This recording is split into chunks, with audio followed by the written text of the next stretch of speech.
I found my daughter in the woods barely alive between life and death. She whispered, "It was my mother-in-law." She said, "My blood is dirty." I took her home and texted my brother, "It's our turn now, time to do what Grandpa taught us." What I discovered next shattered me. They called us dirty. But by the time I was done, they'd learn whose blood really runs deep. Before we continue, drop a comment telling me where you're watching from. Let's show the world how far this story of survival travels. Now let me tell you what happened next. I found my daughter in the woods outside Lake Placid, barely alive. "My mother-in-law did this," she whispered, her face covered in blood. "She said I have dirty blood." I was driving home from town when Henry Brooks called. He's a hunter, knows these woods better than most. "Beckett," he said, his voice tight, "you need to get to Cascade Road. Now. It's your daughter." I didn't ask questions. I just drove. The Cascade Quarry sits 3 miles outside town where the old logging roads peter out into wilderness. When I pulled up, Henry was standing beside his truck. Flashlight pointed at the tree line.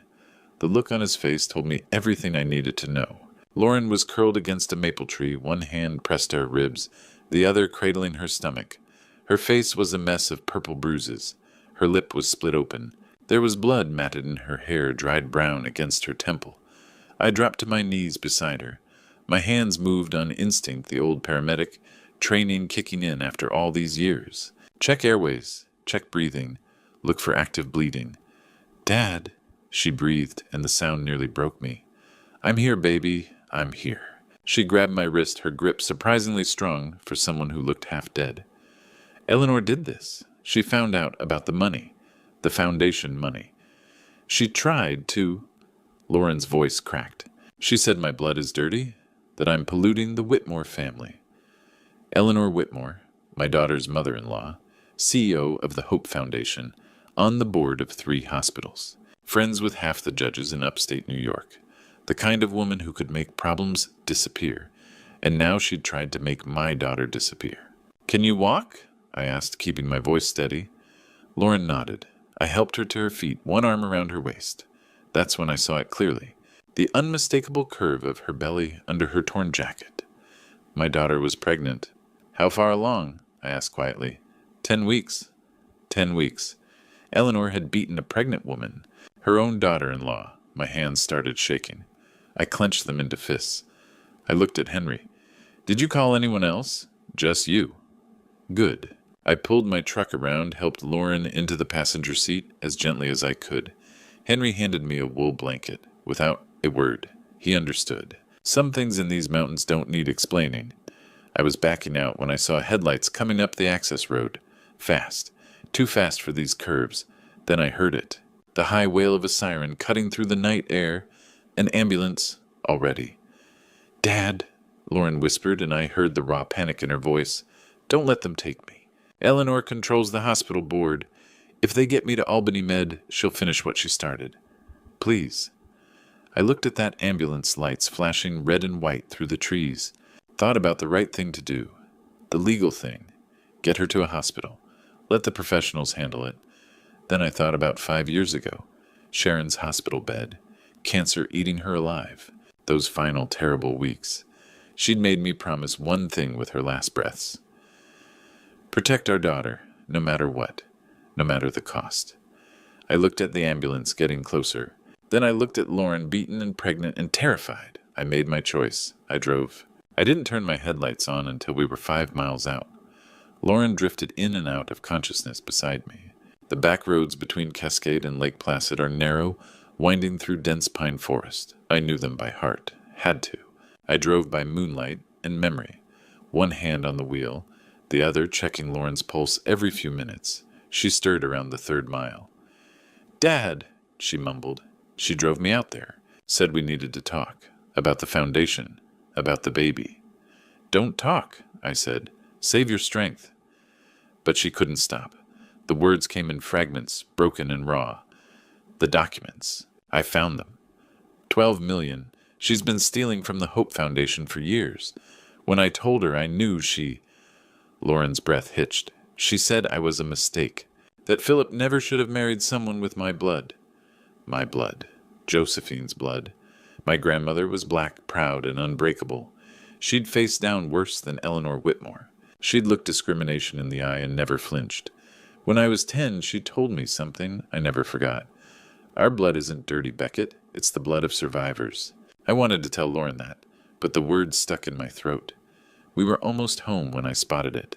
A faint red blinking light under the dash. I pulled over, reached beneath the steering column. My fingers found a small magnetic device tucked behind the wiring. A GPS tracker. They'd been following me the whole time. Probably planted it weeks ago. Maybe longer. I crushed it under my boot and threw the pieces into the woods. When we pulled up to the cabin, I half-carried Lauren inside. The place was dark cold. I'd left in a hurry that morning. Now it felt like a lifetime ago. I laid her on the couch and grabbed my old medic bag from the closet. The supplies were 5 years out of date, but they'd do. I cleaned the gash on her temple first, then checked her ribs. Bruised, not broken. Her left wrist was swollen. I splinted it with gauze and 2 paint stirrers from the garage. "The baby," Lauren whispered. "Is the baby okay?" I pressed my fingers to her abdomen, feeling for rigidity signs of internal bleeding. Her belly was soft. No guarding, no rebound tenderness. I found the fetal Doppler I'd bought when Sharon was pregnant with Lauren Dusty in a drawer. Placed it low on her stomach. For a terrible moment, there was nothing. Then I heard it. Fast. Strong. 150 beats per minute. "The baby's fine," I said and watched relief wash over her face. Lauren closed her eyes. "Eleanor said it the first time she hit me. You think you can pollute this family with your dirty blood?" She knew I was pregnant, Dad. She knew, and she tried to kill us both. $12 million. That's what this was about. Eleanor had been embezzling from her own charity, and my daughter had found proof. So Eleanor tried to erase the problem. Tried to erase Lauren and her unborn child. I pulled out my phone and typed a single message to my brother Samuel. Sharon's promise. Now. We hadn't spoken in 3 years. Not since Sharon's funeral, when we'd fought about whether she'd gotten proper care. But Samuel would come. He always came when it mattered. My phone buzzed 30 seconds later. "On my way. 4 hours." I looked at Lauren, asleep now, her breathing steady. Looked at the shattered GPS tracker. The blood on the kitchen towels. The splinted wrist. We had 4 hours before Samuel arrived. 4 hours before we disappeared completely. Samuel arrived at 4 in the morning. He took one look at Lauren, and his jaw locked like stone. He didn't say hello. Didn't ask how I'd been. Just stood in the doorway, a duffel bag over one shoulder, and stared at my daughter's battered face. "Who did this?" His voice was flat controlled. The same voice he'd used in Afghanistan before things got loud. "Eleanor Whitmore." Samuel's eyes went cold. "The charity woman, Philip's mother?" "Yes." He set down his bag. "Then we need to move. Now. She's got money connections and a body to hide. She won't stop until Lauren's dead." I'd been thinking the same thing. Eleanor couldn't risk Lauren talking. Not about the 12 million. Not about the beating. Not about what she'd said. "Grandpa Raymond's cabin," I said. "High Peaks Wilderness. No roads. No cell service." "No one's been there in 3 years." Samuel nodded. "Good. I'll get the truck ready. You pack supplies." We worked fast. Samuel loaded his duffel into the bed. I knew what was in it without asking. Rifles. Ammunition. The kind of things you don't leave behind when you've spent 20 years in the military. I grabbed medical supplies, canned food, water purification tablets, Lauren's phone wrapped in a plastic bag. Evidence. We'd need it later. Lauren woke up as we were carrying her to the truck. "Where are we going?" "Somewhere safe," I said. The drive took 2 hours. We left Lake Placid on Highway 73, then turned onto a logging road that hadn't seen maintenance in a decade. 20 miles and even that disappeared. Samuel switched to 4-wheel drive and we crawled through forest on what was barely a trail. The sun was coming up when we finally stopped. The cabin sat in a clearing ringed by white pines overlooking a small lake. Grandpa Raymond built it in the 70s back when he came home from Vietnam and couldn't stand the sound of cities anymore. No electricity, no plumbing, just logs, a stone fireplace, and silence. It was perfect. Samuel carried Lauren inside while I unloaded supplies. The cabin smelled like wood smoke and thyme. I checked the walls. Solid. Checked the roof. No leaks. Checked the cache under the floorboards. Still there. Grandpa's emergency kit, matches, rope, a hunting knife. My phone buzzed once. Last gasp of signal before the mountains swallowed us whole. An amber alert. Lauren Whitmore. 32, 5'6" brown hair, last seen in Albany. Possibly injured, possibly disoriented. Family desperately seeking her safe return. There was a photo. Eleanor Whitmore at a press conference, dabbing her eyes with a tissue. Charles Whitmore beside her, looking grave. Philip in the background, playing the worried husband. Family desperately seeking her safe return. I showed Samuel. He read it and cursed. She's flipping the script, he said, making herself the victim, making you the kidnapper. I looked at Lauren asleep on the old cot by the fireplace, bruised, broken, pregnant, alive. Eleanor was telling the world she was the one who'd been wronged, that we were the criminals, that Lauren was confused, unstable, in danger from her own father. Only 3 people knew the truth, and we were all hiding in a cabin with no way to call for help. That first night, Lauren turned to me. Dad, I need to tell you everything. All of it. We were sitting by the fireplace. Samuel was outside checking the perimeter. The cabin was warm, but Lauren was shaking. 8 years, she said, since the wedding night. I didn't understand at first. Then she pulled up her sleeve. There were scars on her forearm, thin parallel lines, faded white against her skin, too precise to be accidents. Eleanor called it discipline. Lauren said, her voice flat. She had a ruler, wooden, 18 inches long. She'd measure out my punishment. 10 strikes for talking back, 15 for being late to dinner, 20 for looking at Philip the wrong way. My hands clenched into fists. She made Philip hold me down, Lauren continued. At first he pretended he didn't want to, but after a while he stopped pretending. He'd grab my wrists, pin me to the floor, and Eleanor would... Her voice cracked. She'd hit the backs of my thighs, my lower back, places no one could see. I felt something dark rising in my chest, something I hadn't felt since Sharon died. There was more, Lauren whispered. She weighed me every morning, said I was too fat, that I was embarrassing the family. She put me on 1,200 calories a day, then 1,000, then 800. I went from 135 pounds to 108. Samuel came back inside. He heard the last part. His jaw tightened. She'd call at 2 in the morning, Lauren said.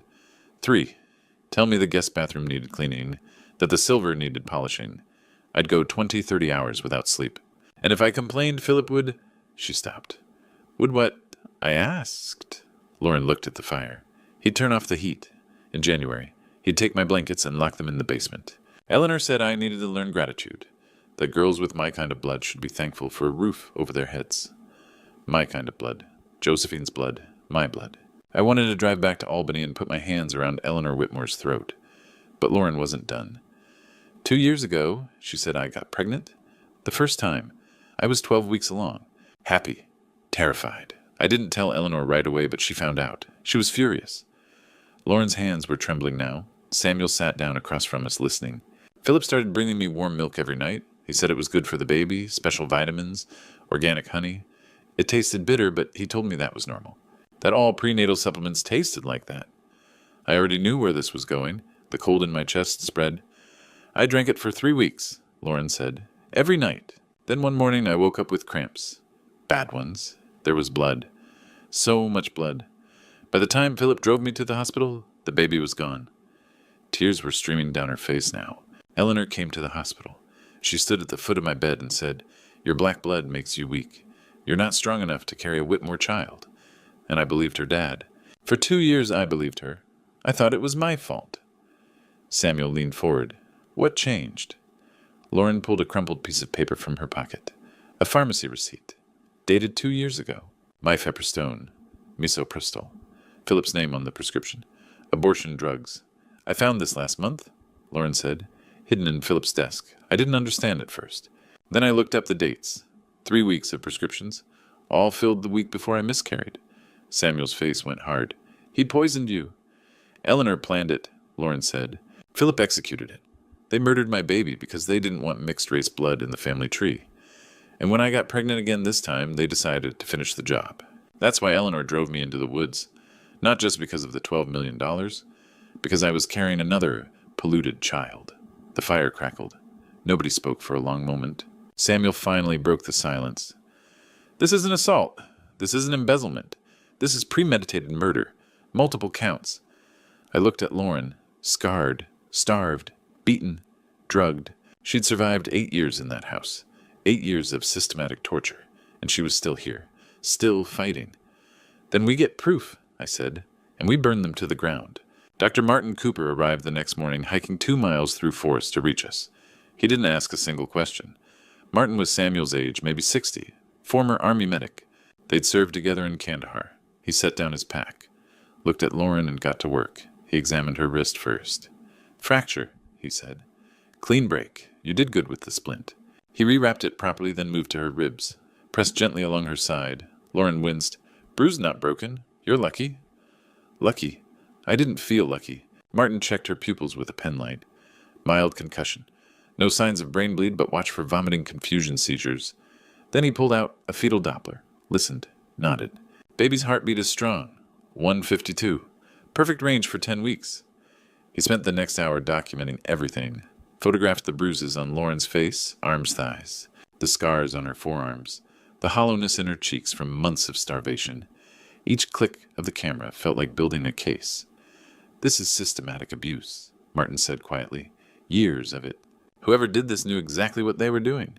Eleanor Whitmore, Samuel said. Martin's expression didn't change.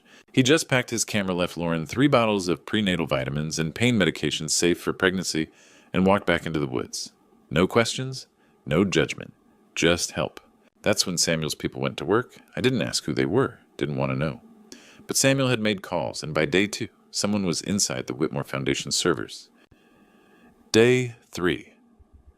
The evidence started coming through on Samuel's encrypted laptop. Financial records. $12 million siphoned from the Hope Foundation over 5 years. Fake invoices.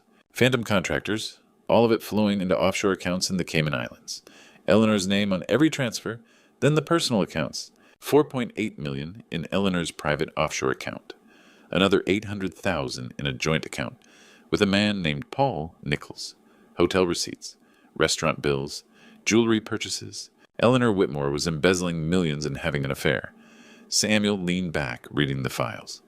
This is enough to destroy her. Fraud. Tax evasion. She's looking at 20 years federal time. It's not enough, I said.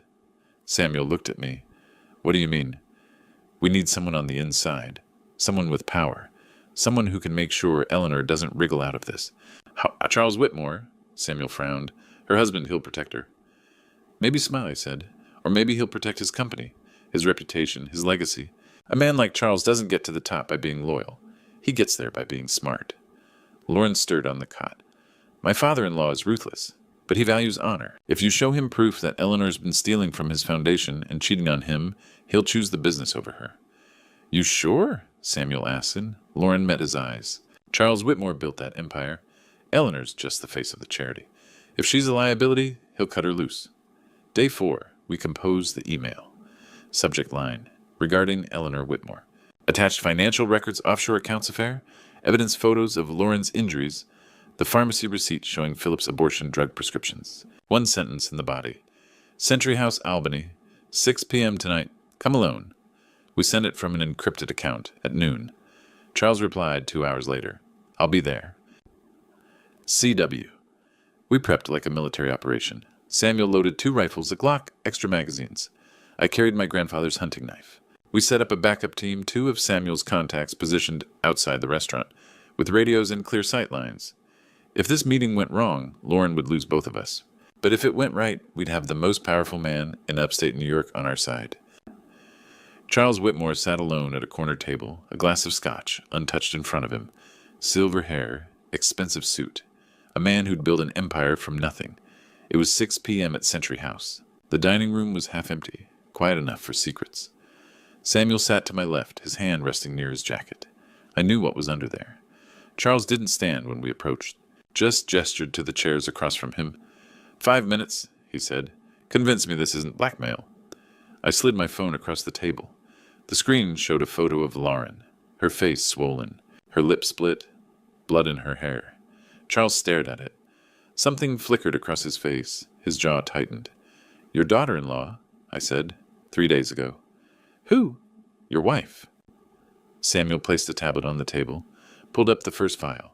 Financial records from the Hope Foundation, $12 million missing, fake invoices, offshore transfers, Eleanor's signature on every document. Charles read in silence. His jaw worked. His fingers curled into a fist. Samuel swiped to the next file. Eleanor's Cayman Islands account. $4.8 million. Transaction history going back 5 years. Charles's hand started shaking. Samuel swiped again. Photos. Eleanor and a man I didn't recognize. Hotel lobby. Restaurant. His hand on her lower back. Her laughing. Paul Nichols, Samuel said. Your CFO. Joint account. $800,000. Charles closed his eyes. When he opened them, there was something broken behind the control. The silence stretched. A waiter approached. Charles waved him off without looking. Why should I believe you? Charles finally asked. I leaned forward. Because your wife called my daughter's blood dirty. Because she tortured Lauren for 8 years. Beatings. Starvation. Sleep deprivation.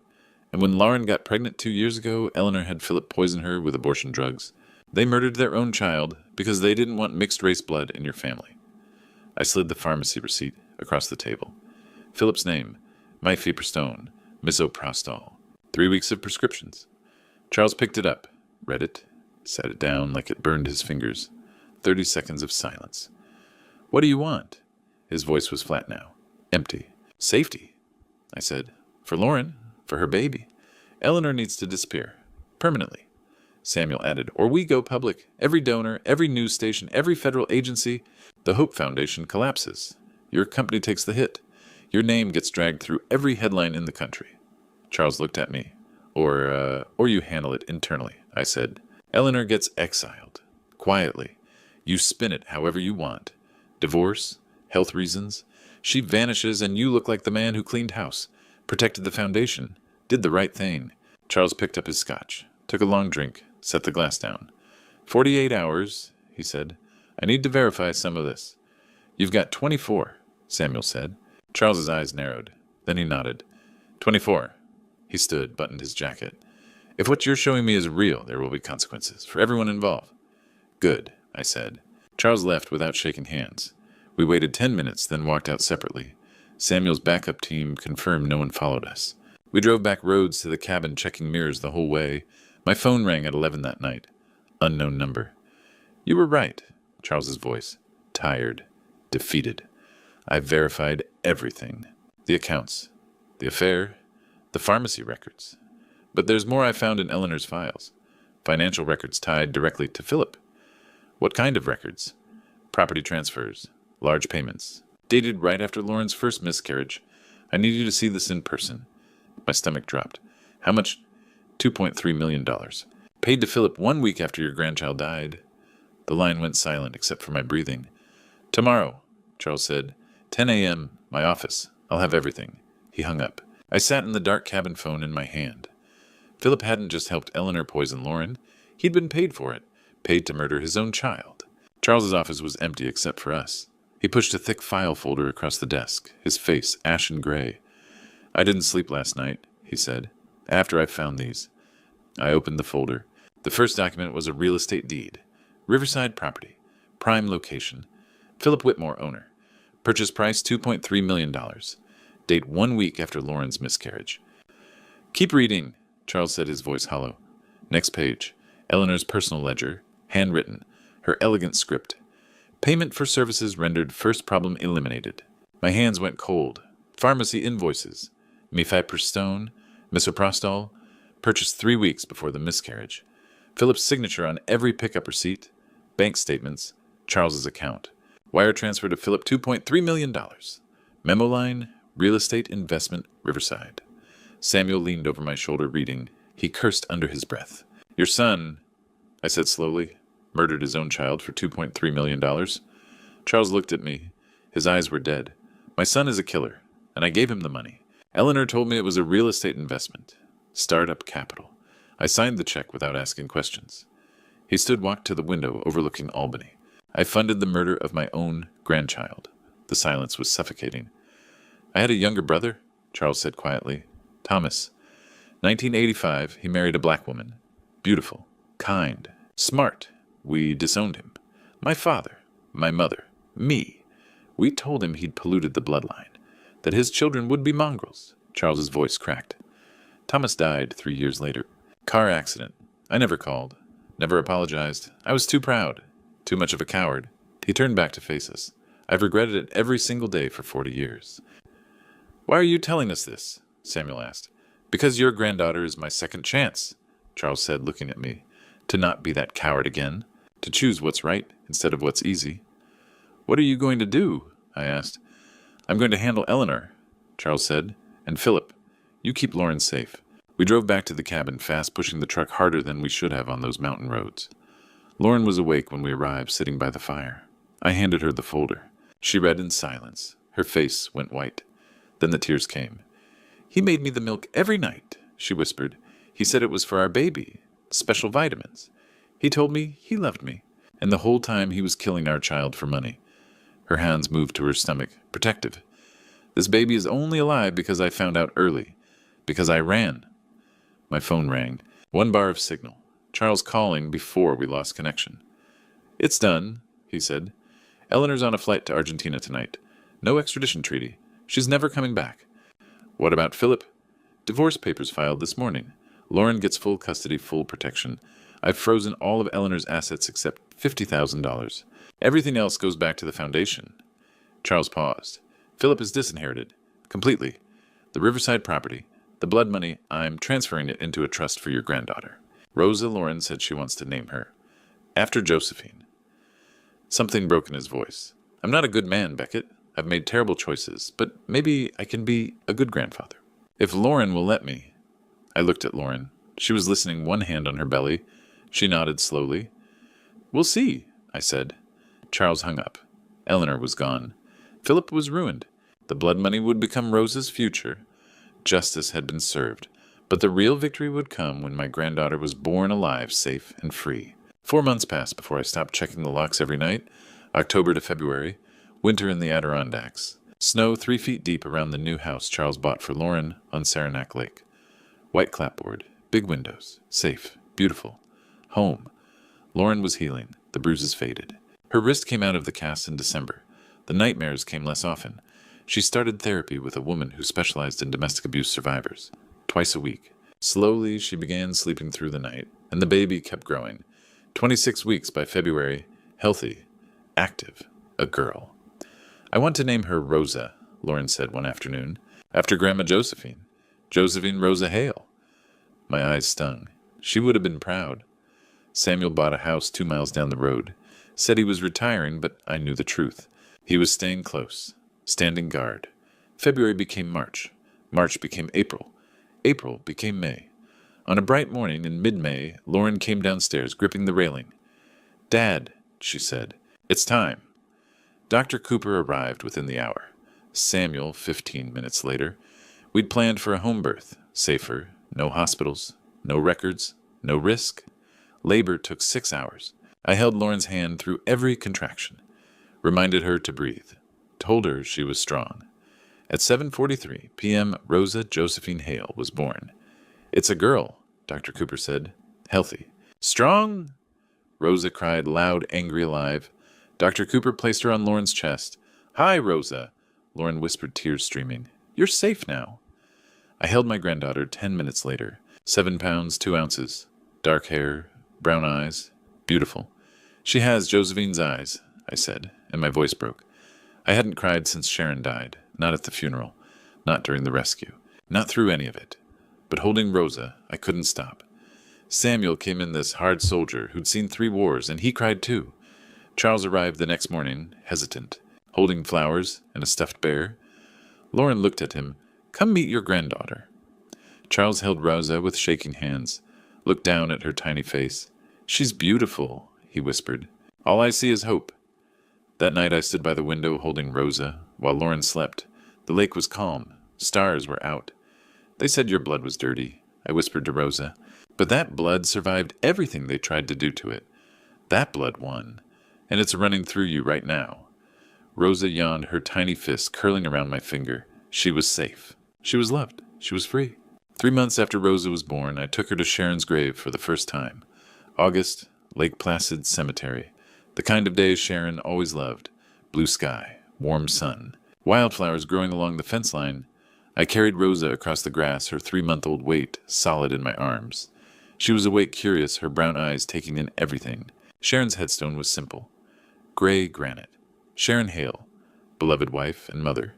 1971-2020. I knelt down, adjusted Rosa so she could see. Sharon, I said quietly, meet your granddaughter. Rosa, named after my mother, Josephine Rosa Hale. Rosa made a soft sound, her tiny hand reaching toward the stone. I kept my promise, I continued. I protected our daughter. She's free now. She's healing, and she's raising this beautiful girl to know her worth, to never feel less than. The breeze picked up, rustling through the pine trees behind us. Lauren survived hell, I said. 8 years of torture, but she's still here, still fighting. She's a better parent than Eleanor ever was, than Philip ever could be. She's teaching Rosa that strength isn't about power. It's about surviving, about refusing to break. I looked down at Rosa. She was staring at me with those serious eyes, Josephine's eyes. They called this blood dirty, I said. Your blood. Our daughter's blood. Rosa's blood. But they were wrong, Sharon. This blood survived slavery, survived Jim Crow, survived hatred and violence and people like Eleanor Whitmore who thought they could erase it. Rosa grabbed my finger, held tight. This blood fought back. This blood won. This isn't dirty blood. It's the blood of freedom. I thought about where everyone was now. Eleanor, Buenos Aires, a small apartment, alone, broke, living on $50,000, and the knowledge that she'd lost everything. Philip, studio apartment in Albany, drinking himself to death, disinherited, divorced, unemployable. The Whitmore name a curse instead of a blessing. Charles, visiting Rosa every week, bringing toys, asking permission, trying to earn the title of grandfather. Samuel, 2 miles down the road. Uncle Samuel, the man who taught Rosa's great-grandfather how to survive, now teaching another generation. Lauren, smiling again, working remotely as a financial analyst, a good mother, a survivor, and me, Papa, the best thing I'd ever been. If someone ever tries to tell you, you're less than, I whispered to Rosa, because of your skin, your blood, your family, you decide your worth. Not them. This blood survived everything they threw at it. You're not dirty. You're free. Rosa yawned, her little fist uncurling from my finger. I kissed the top of her head, stood up. Come on, sweetheart, let's go home. I walked back across the cemetery, Rosa asleep against my chest. The sun was warm on my shoulders. The future stretched out ahead of us, bright and open and full of possibility. They'd tried to destroy us, tried to erase us, tried to convince us we were polluted, worthless, dirty. But we were still here, and we always would be. This was the blood of freedom, and it would keep flowing forever. Looking back now, holding Rosa in my arms, I realize God puts us through fire not to destroy us, but to refine us. I'm sharing these grandpa stories because someone out there needs to hear this.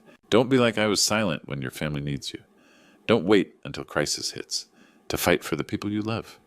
I almost lost Lauren because I didn't see the signs earlier. God gave me a second chance. Not everyone gets that. Here's what this true story taught me. Evil hides behind respectability. Eleanor had wealth status charity galas. But God sees what's in the heart, not what's on the surface. When someone shows you who they really are, believe them the first time. The lesson, your blood, whatever color, whatever origin, is never dirty. It's sacred. God made you exactly as you are. When Rosa grows up, I'll tell her these grandpa stories. I'll teach her that survival isn't weakness. It's the strongest thing a person can do. This true story isn't just mine.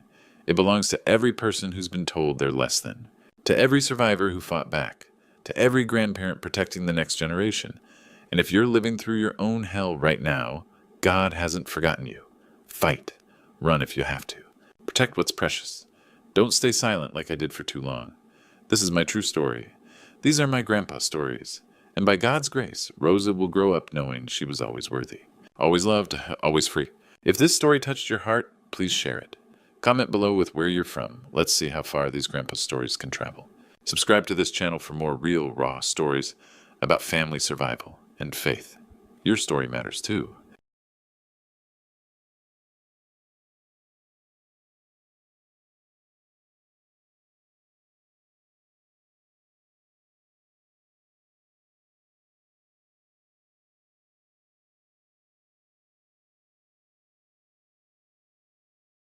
My son Logan offered to check my car for me. Said the brakes were shot, that it was too dangerous for me to be on the road, that I could get hurt. The next morning, I found a GPS tracker hidden under my car. Instead of confronting him, I took it straight to the police. 2 hours later, I got a phone call that shattered everything I thought I knew. Turns out my sedan wasn't just being tracked, it was being used. I'm grateful you're here with me.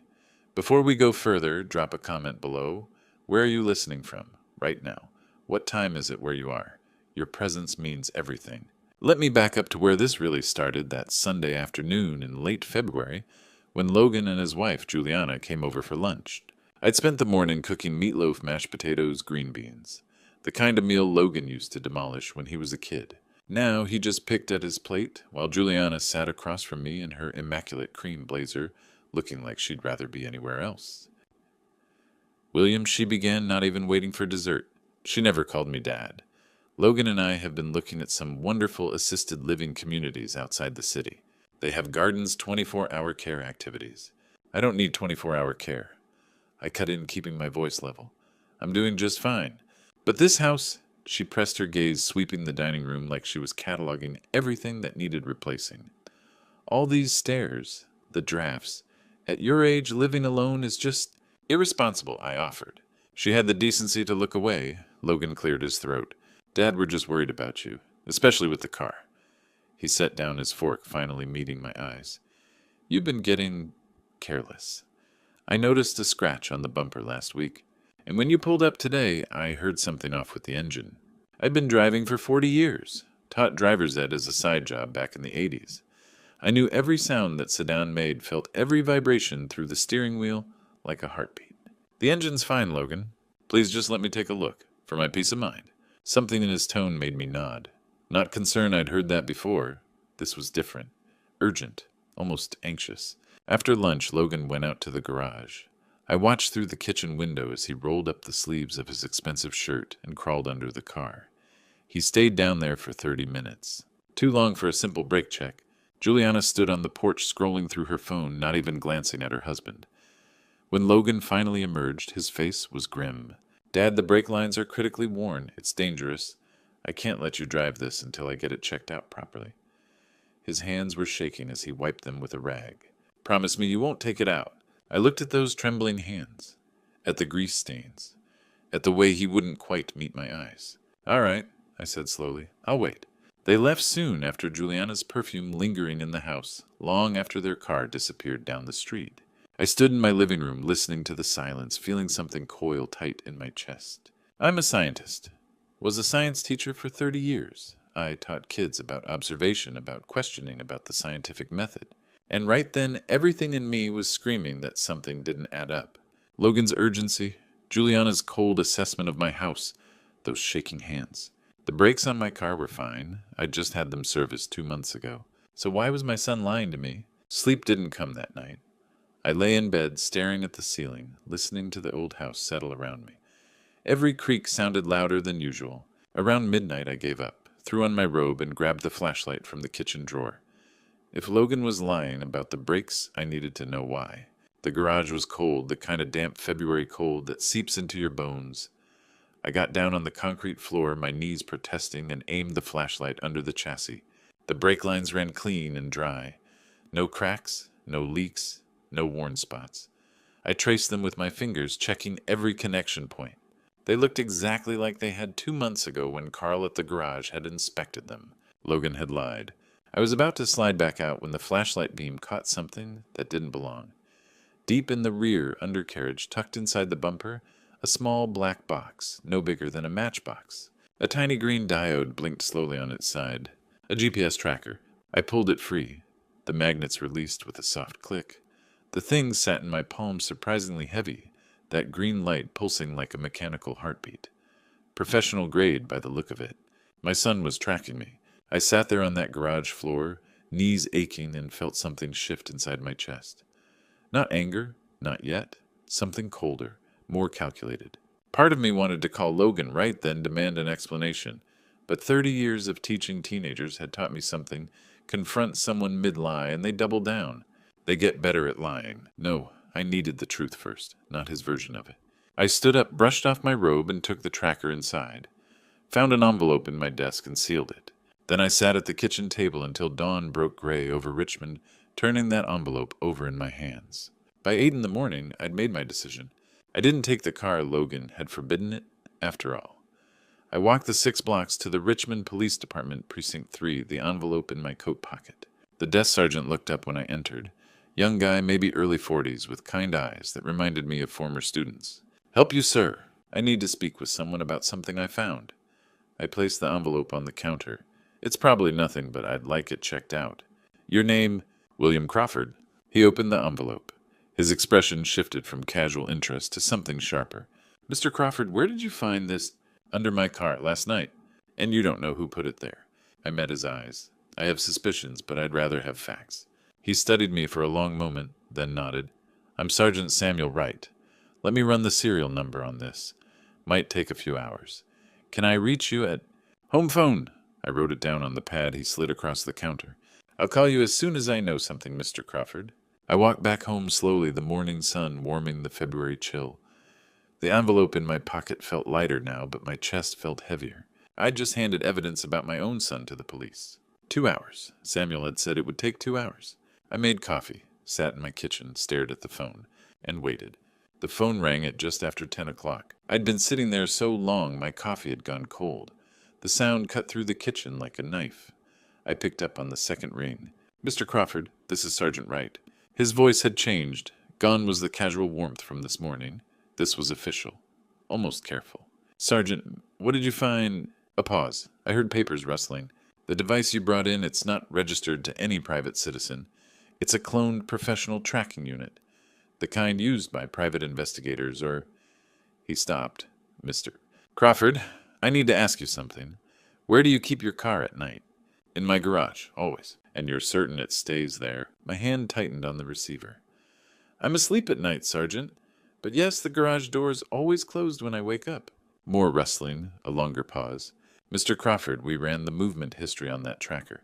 Your vehicle was recorded at the Richmond Pharmaceutical Distribution Center on 3 separate occasions over the past 10 days. 2:50 a.m., 3:15 a.m., 3:45 a.m. The kitchen tilted. I gripped the counter. "That's impossible. I don't even know where that is." "It's the warehouse district on North Side. And here's the problem: during those exact time windows the facility reported thefts. Pharmaceutical precursors. Chemical compounds used to manufacture controlled medications. High-value items. Federal jurisdiction." My throat went dry. "Federal. FBI and DEA are involved, Mr. Crawford. This isn't shoplifting. Someone's been stealing materials that could be used to produce illegal drugs. The kind of theft that carries 15 to 20 years in a federal prison." The room spun. I sank into my kitchen chair. "And my car—" "Your car was there. All 3 times. Which means we're preparing to seize it as evidence. I'm sorry, but—" "Sergeant." My voice came out steady, though everything inside me was collapsing. "I'm a 67-year-old retired science teacher. I haven't driven at 3 in the morning in 30 years.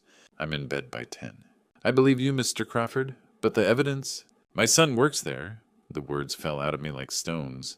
"Logan, he's an operations supervisor at that facility. Has been for 8 years.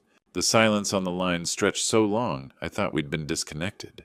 "Mr. Crawford, oh, he has keys to my garage. He took them about 3 months ago. Said he'd make copies in case of emergency." My hand was shaking now. "He was checking my brakes yesterday. Told me they were dangerous. Told me not to drive." "Jesus." Samuel's professional tone cracked. "He wasn't checking your brakes." "No." The truth settled over me like ice water. He was making sure the car was clean. Making sure there was no evidence left inside. "Mr. Crawford, listen to me. Don't confront him. Don't call him. This is now a federal investigation, and if your son is involved, if du bist—" I laughed, and it came out bitter. "Sergeant, my son put a tracker on my car. He's using it while I sleep, and when the FBI comes knocking, they're not going to find him. They're going to find an old man whose vehicle was at the scene." Another long pause. "Let me make some calls. Stay by the phone." He hung up. I sat there in my kitchen holding the dead receiver, staring at nothing. My son wasn't trying to protect me. He was trying to destroy me. I had one number memorized that could help. James Caldwell answered on the 3rd ring. "William, everything okay?" "James, I need you. Now, it's about Logan."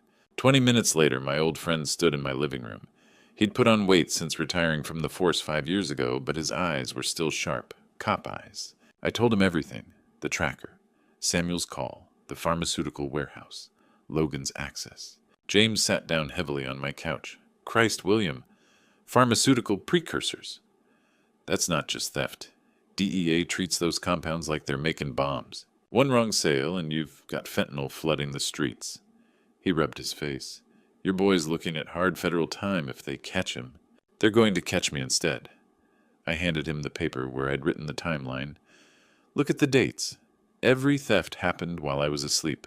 My car. My garage. When the FBI shows up, whose door do you think they'll knock on first? James studied the paper, his jaw tightening. You need to prove you're a victim, not an accomplice. And you need to do it before they seize that car and find whatever trace evidence Logan left behind. How long do I have? Samuel can stall the warrant, maybe 48 hours. After that, he shook his head.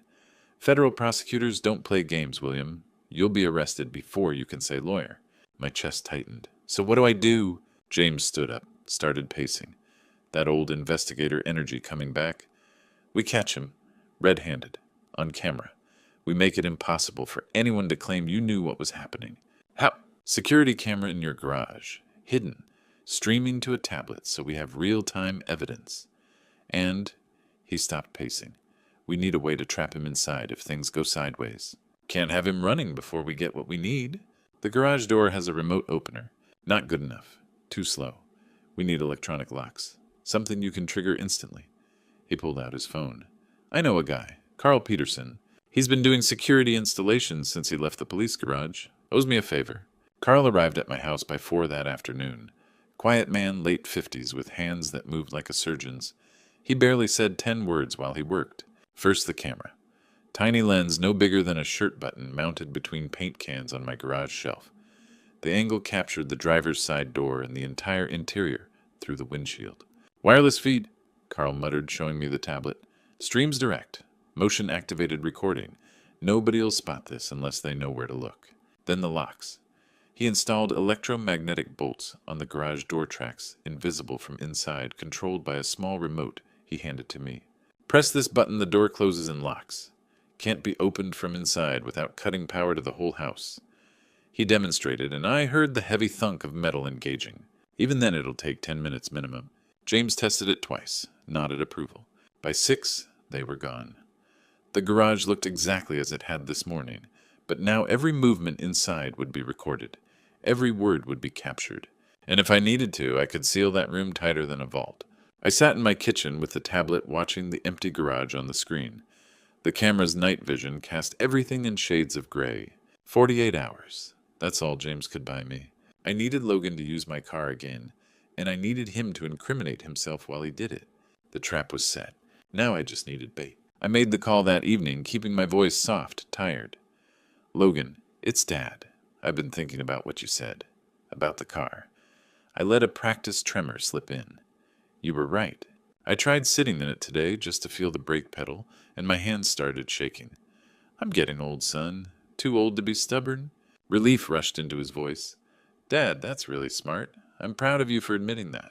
I'll leave the keys in the mailbox. Take it whenever you need to get it looked at. I won't touch it. Perfect. I'll handle everything. When we hung up, I sat there sick. That eagerness, like I'd handed him exactly what he'd been waiting for. Tuesday morning, I walked to Carol's bakery on Grove Avenue.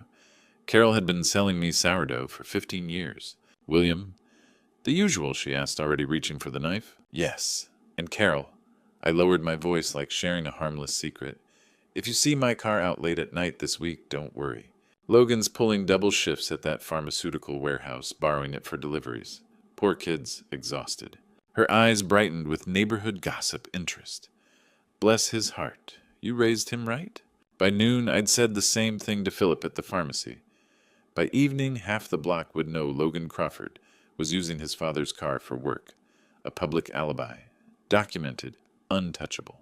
Now I just had to wait. That night I sat in my dark kitchen tablet glowing. The garage camera showed nothing except shadows around my empty sedan.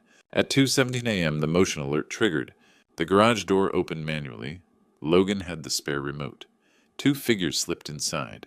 Logan in dark clothes, a duffel over his shoulder. Behind him, Juliana dressed like someone about to rob a bank. I turned up the volume. Sure, the old man's asleep. Juliana's voice came through tinny but sharp. Dead asleep, Logan said. Probably took his pills hours ago.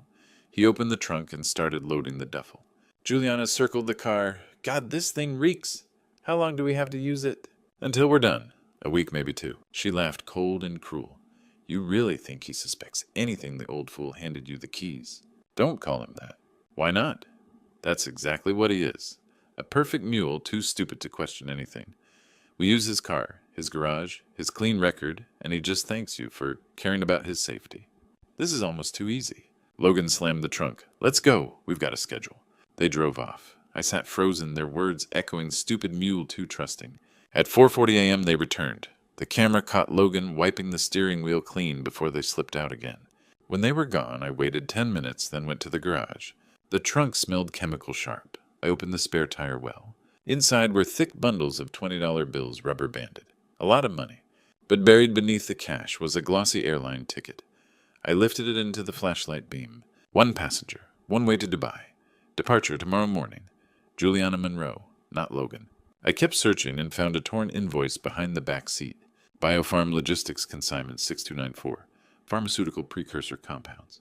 At 5 a.m., standing in my own garage, I held evidence of 3 crimes: theft, conspiracy, betrayal. My son was stealing, his wife was preparing to disappear, and I was the scapegoat. I waited until noon to make the call. Let him think I'd spent the morning being a harmless old man. Logan, hi. It's Dad. Listen, I've been thinking about the car. If it's really that dangerous, I shouldn't keep it around. I kept my tone light conversational. I called the Richmond Police Foundation this morning. They have a vehicle donation program. They use old cars for cadet training. I'm driving it down to the precinct tomorrow at 9 a.m. Seems like the right thing to do. Silence. Then, what gnome dad, wait. It's already arranged. They're expecting me at... Well, I can't just let it sit in my garage forever. Let me come over tonight, right now. I'll check everything one more time. Maybe I can fix it. Just don't drive it. Please. I let him hear my hesitation. Tonight? Yes. I'll come after work. Around 8. I'll bring my tools. Just promise me you won't take it anywhere. All right, son, if it means that much to you. When I hung up, my hands were steady, but my heart wasn't. James arrived at 6 with 3 men in tactical gear. No marked vehicles. They parked 2 blocks away and came through my back gate.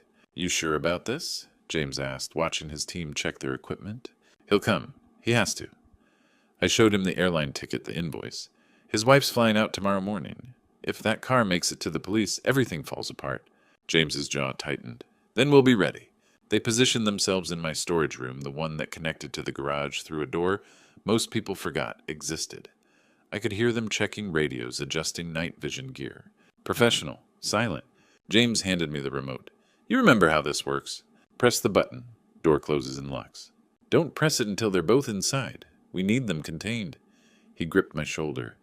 And William, we'll be 10 feet away. Anything goes wrong, we come through that door. I know. You're not alone in this. But when they sealed themselves in that storage room and the house went quiet, I'd never felt more alone. I sat in my dark kitchen, the tablet glowing softly on the table. The remote control felt heavy in my pocket. On screen, the garage was empty waiting. My sedan sat there like a stage before the curtain rises. 9 p.m. became 10. 10 became 11. I thought about Logan as a boy, teaching him to ride a bike in this same driveway, helping him with chemistry homework at this same kitchen table. The pride in his eyes when he got that job at the warehouse, the job I'd helped him get through old connections. Had I done this, made him think he could take shortcuts, that lying to his father was acceptable? Or had I simply failed to see who he'd become? Midnight passed. My coffee had gone cold hours ago. I didn't move, didn't turn on a light, just sat there watching that screen, the remote in my hand. At 12:17 a.m. I heard it, the soft scrape of metal on metal, a key sliding into the lock on my back door, the door that led from the kitchen to the rear porch. They'd come. The back door opened slowly. Footsteps crossed my kitchen, 2 sets careful and quiet, moving through my house like they owned it. I didn't move, didn't breathe, just watched the tablet as the garage motion sensor triggered. The overhead lights stayed off. They were using flashlights. Smart. Logan appeared first on the grainy feed, dressed in dark clothes and work gloves. Behind him came Juliana, also gloved, carrying what looked like a plastic bottle. Logan went straight to the trunk and opened it with the spare key I'd supposedly left in the mailbox. He pulled out the bundled cash and shoved it into a backpack. How much? Juliana's voice came through low tense. All of it. Maybe 40,000, he said. We can't leave any. Good, because I'm not coming back here. She uncapped the bottle. The microphone picked up the sharp burn of bleach fumes. She poured it over the back seat and floor mats. Every surface. No DNA, no prints, nothing. Jesus, that's strong? The garage will reek. Let it. She removed several small glass vials from her jacket and set them behind an old tire. These stay. Logan froze. What are those? Insurance. Samples from the last shipment. When the cops search tomorrow, they'll find these the leftover cash, and dear old Dad with his hands clean, but his garage full of evidence. She smiled. Anonymous tip at 8. Check William Crawford's garage. By 9, he's in handcuffs. But Logan stared. That'll destroy him. That's the point, baby. He's our exit strategy. The cops get their arrest. We get our freedom. She kissed his cheek. You said you wanted out. This is out. My fingers tightened around the remote. I didn't think he's still my... Your what? Your father. She laughed, the same cruel sound from the earlier recording. He's a resource. A useful idiot. And tomorrow he's going to be very useful by going to prison instead of us. I pressed the button. The garage door motor groaned loudly. Logan and Juliana spun as the door descended faster than they expected, slamming against the concrete. Logan bolted to the control panel and hit the button. Nothing. What the hell? He tried again. Still nothing. It's locked, I said. I flipped on the hallway light and stepped into the garage. They froze under the sudden blaze of brightness. Hello, Logan. Juliana. Dad. Logan went pale. What are you doing up? You're supposed to be? Asleep. I reached into my pocket, pulled out the folded paper, and walked toward them. Like I was all those other nights you borrowed my car. I dropped the airline ticket at his feet. Logan looked down. I watched the confusion shift to realization. Juliana. His voice cracked. Goodbye. Tomorrow morning. She didn't answer, just stared at me with pure hatred. One ticket, I said softly. One passenger. One way. While you were framing me, your wife was planning to leave you. That's Logan snatched the ticket. Juliana, what is this? Change of plans, she snapped. I was going to tell you. When at the airport. You were going to leave me here. Let me take the fall alone. Don't be stupid. You were always taking the fall. You panic. You're weak. I needed someone who wouldn't crack, and that's not you. She turned to me. And you meddling old bastard. She lunged. Logan grabbed her arm and yanked her back. Don't touch him. The storage room door exploded open. Richmond police hands where I can see them. Now. James entered, first weapon drawn, his team fanning out with red laser sights, pinning both of them. On the ground, face down now. Logan dropped immediately. Juliana tried to run for the locked door, making it 3 steps before 2 officers tackled her. Within seconds, they were cuffed on the concrete. Juliana screamed, He made me do it. He threatened me. Ask him about gambling debts. Shut up. Logan thrashed against the officer holding him. This was your plan. All of it, the theft, the tracker using Dad's car. Prove it, you idiot. James stepped between them, disgusted. Then he looked at me. You okay? I nodded, unable to speak. Logan stopped struggling. He turned his head toward me, cheek pressed to the floor, tears streaming. Daddy, please. I'm your son. Don't let them take me. I made mistakes, but I'm still your boy. Please. That word daddy. He hadn't called me that since he was 8. My chest felt like it was caving in. The garage fell silent after they left. I stared at the space where my son had been lying moments earlier. Scuff marks streaked the concrete where they'd dragged him out. The bleach burned my nostrils. My legs gave out. I sat heavily on my workbench, hands shaking. Free. I'd said I was free, but I didn't feel free. I felt hollow. The storage room door opened. James stepped out, holstering his weapon. He looked older than he had an hour ago. William, he said, placing a hand on my shoulder. You did the right thing. Did I... My voice sounded foreign. I just sent my son to federal prison. Your son was ready to send you there. That insurance policy, he took it out 3 days ago. He was already planning what to do if you got in the way. 3 days, while I'd cooked him meatloaf. What happens now? Evidence team's on the way. They'll process everything, the samples, the cash residue, the bleach. It all backs your story. He paused. You'll give a formal statement in the morning. Around 8. Samuel will handle it. And Logan, Juliana... Federal holding. FBI and DEA take it from here. With the footage, the evidence, and that insurance policy, they're looking at 15 to 20 years. Maybe more if intent to harm you sticks. 20 years. Logan would be nearly 60. James pulled a small notebook from a clear evidence bag. We found this in Juliana's purse. Dates, times, amounts. Every theft, every sale. Even notes about camera outages. Why keep that? Insurance. Against Logan, probably. If he tried cutting her out, she had proof he was the inside man. She used him from the start. My son had been a fool, but he'd been my fool. Can I ask something? James said quietly. When he was begging, calling you, Daddy, did you waver? For 1 second. I saw him at 8 years old, crying over a scraped knee. I looked at my hands. Then I remembered the insurance policy. The boy I raised died long ago. I just didn't want to see it. You gave him every chance, James said. He chose this. I know. Knowing didn't make it hurt less. The evidence team arrived at 2 AM3 technicians in white suits, photographing everything, collecting vials, sampling bleach stains. I watched from the kitchen doorway, drinking cold coffee. By 4, they were done. James walked them out, then returned. You should try to sleep. I can't. Then sit, rest. I'll stay until sunrise. He did. We barely spoke, just the quiet presence of an old friend. Dawn broke gray through the kitchen window. At 8 a.m., James drove me to the precinct. Samuel Wright met us at the door, his expression grave. Mr. Crawford, I'm sorry. Don't be. You helped me catch them. In the interview room, I told everything, the tracker, the surveillance, the calls, the trap. It was all recorded and signed. 3 hours later, I stepped into cold winter sunlight. James waited by his car. Need a ride? I'll walk. The car will stay in evidence for a while, he said. But when you get it back, maybe it's time to see the country. Maybe it was. I walked home. The garage door was still open from the evidence team. I closed it, went inside, and finally let myself feel everything. I sat at the kitchen table and cried for my son, for who he might have been, for the future we'd lost. And when the tears stopped, I made a promise. I would survive, I would heal, and I would live. 6 months later, spring finally reached Richmond. The call from the police garage came on a Tuesday. My car was ready. Carl had spent weeks restoring it new upholstery, a deep clean, even fresh wax. When I picked it up, it looked better than it had in years. Wanted to erase everything Carl said, handing me the keys. Give you a clean start. The trial had ended 3 weeks earlier. I hadn't attended. I didn't need to see Logan's face when the judge read the sentence. 18 years for him, 20 for Juliana. James called with the news. I thanked him and hung up. 18 years. Logan would be 56 when he got out. If I was alive, I'd be 85. The week after the verdict, I went through my house. I took down the photos Logan as a baby at graduation at his wedding. I couldn't throw them away. Instead, I packed them into a box and carried it to the attic. Memories shouldn't be erased, but it doesn't have to stay on display. That Friday morning, I packed a small bag, locked my front door, and stood for a moment, looking at the house I'd lived in for 40 years.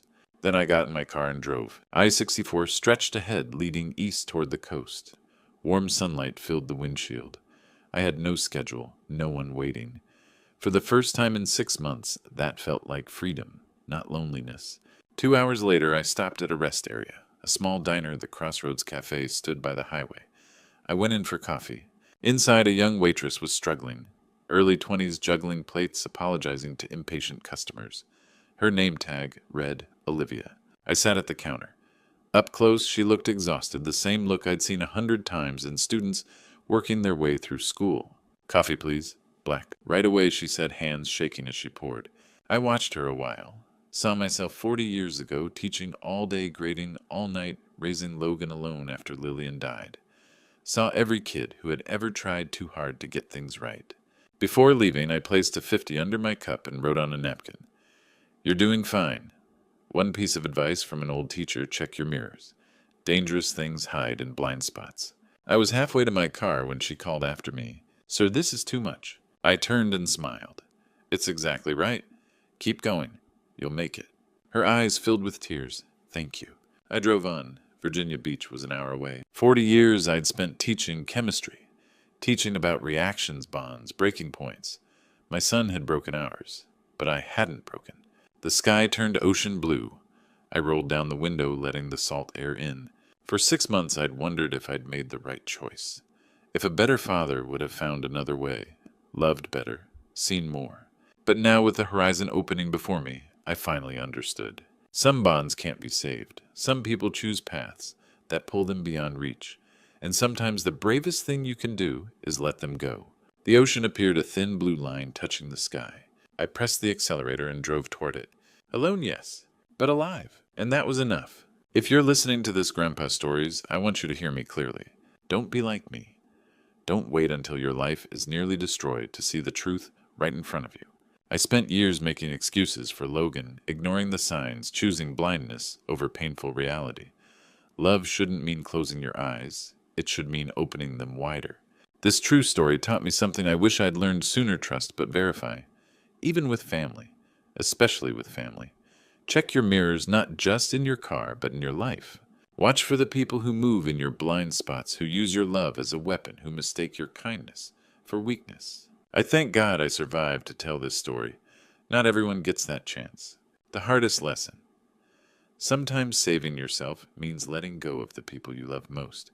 Sometimes the bravest thing a father can do is refuse to be his son's victim. That's the truth this Grandpa Stories carries. Love has limits, and those limits keep you alive. This true story isn't just mine, it's a warning. Pay attention to the small lies, question the convenient explanations, and never ever hand someone the keys to destroy you, even if they're your own blood. If this true story moved you, if it made you think about your own relationships, I need to hear from you. Drop a comment below telling me, would you have done what I did?